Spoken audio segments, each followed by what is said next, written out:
ये है talks news network और आप देख रहे हैं पॉलिटॉक्स, राजनीति का कच्चा चिट्ठा।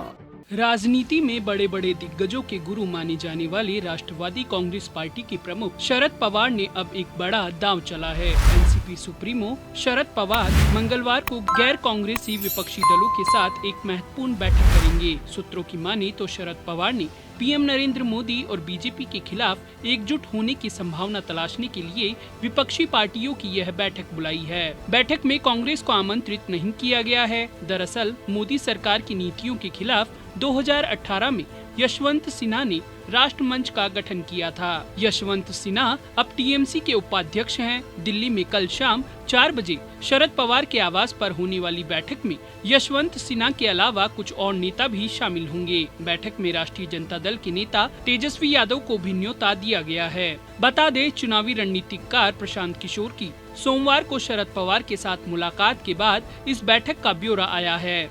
आपको बता दें कि राष्ट्रमंच की स्थापना करने वाले यशवंत सिन्हा अब टीएमसी के उपाध्यक्ष हैं और बंगाल में टीएमसी की जीत हुई, जिसमें प्रशांत किशोर की भूमिका भी अहम रही। हालांकि राष्ट्रमंच कोई राजनीतिक मंच नहीं है, लेकिन भविष्य में इसके माध्यम से किसी तीसरे विकल्प की संभावना से इनकार भी नहीं किया जा सकता, क्योंकि राष्ट्रमंच में सरकार के खिलाफ राजनीतिक समेत अन्य मसलों पर चर्चा होती है। शरद पवार पहली बार राष्ट्रमंच की बैठक में शिरकत करेंगे। ऐसे में राष्ट्रमंच के फैसले और गतिविधियां महत्वपूर्ण हो जाती है। वहीं पश्चिम बंगाल में तृणमूल कांग्रेस की जीत में अहम भूमिका निभा चुके प्रशांत किशोर की पिछले दिनों ही मुंबई में एनसीपी प्रमुख शरद पवार से मुलाकात हुई थी। प्रशांत किशोर की पवार के साथ हुई बैठक के बाद अनुमान लगने लगा था कि शायद पार्टी उन्हें कोई अहम जिम्मेदारी दे सकती है। हालांकि एनसीपी ने इसे खारिज कर दिया था।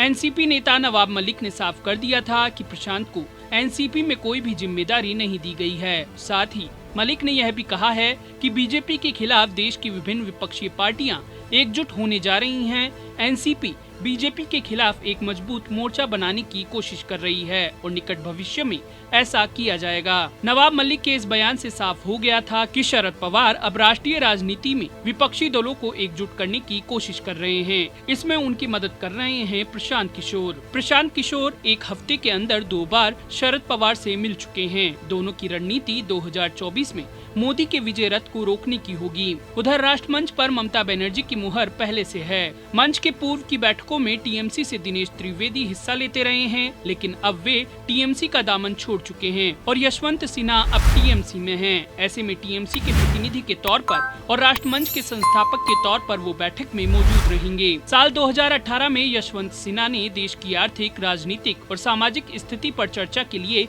राष्ट्रमंच शुरू किया था। इसमें विपक्षी दलों के विभिन्न नेताओं के अलावा गैर राजनीतिक लोग भी हिस्सा लेते रहे हैं। राष्ट्रमंच का मकसद केंद्र सरकार की नीतियों के खिलाफ आवाज उठाना है। पॉलिटॉक्स ब्यूरो, दिल्ली। ये है टॉक्स न्यूज नेटवर्क और आप देख रहे हैं पॉलिटॉक्स, राजनीति का कच्चा चिट्ठा।